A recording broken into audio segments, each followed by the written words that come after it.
And as you sit here now, listening to these words as they pass through your mind, you can remember a story of a farmer. The farmer had a field. Year after year, he planted wheat, barley, corn.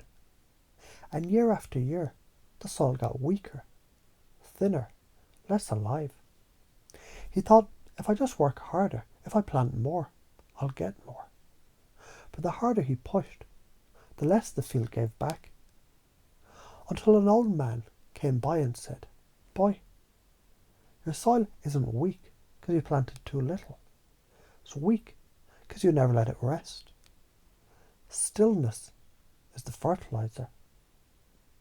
And as the farmer let his field lie fallow, life returned.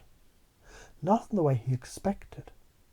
Quietly, underground, unseen, until one day the crops grew taller than he ever dreamed.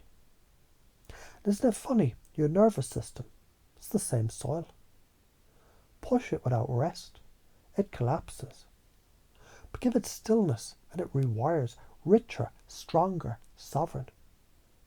Because sometimes doing nothing is the most productive thing you could ever do. And that reminds me of another story. A monkey and an elephant went across a river.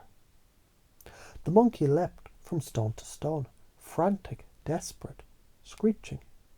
If I don't make it fast, the river will rise. But halfway across, he slipped, flailed, almost drowned. The elephant, he stepped slow, heavy, steady.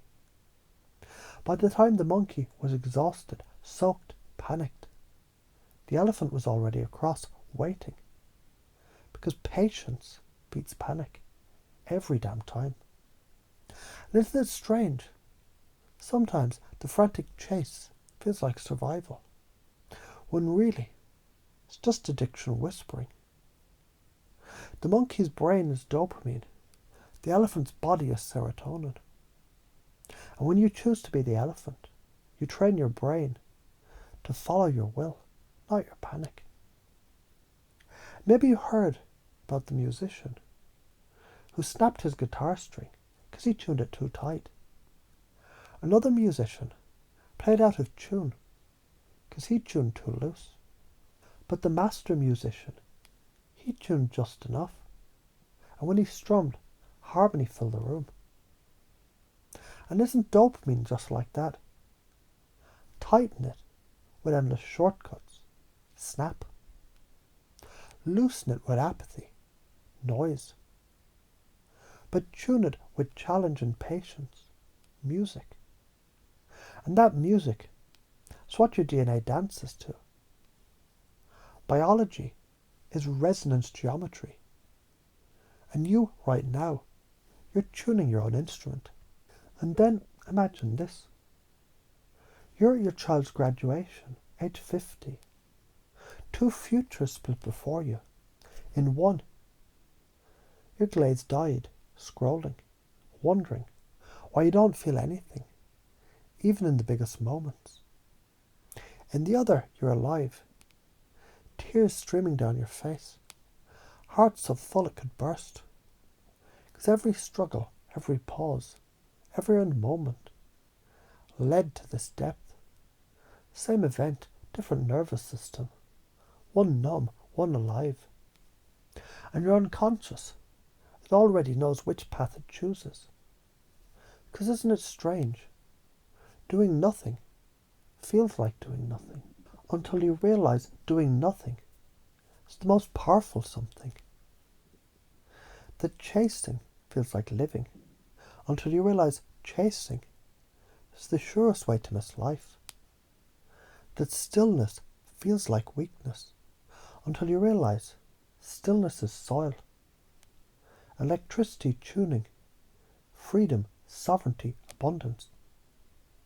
So the real paradox is this.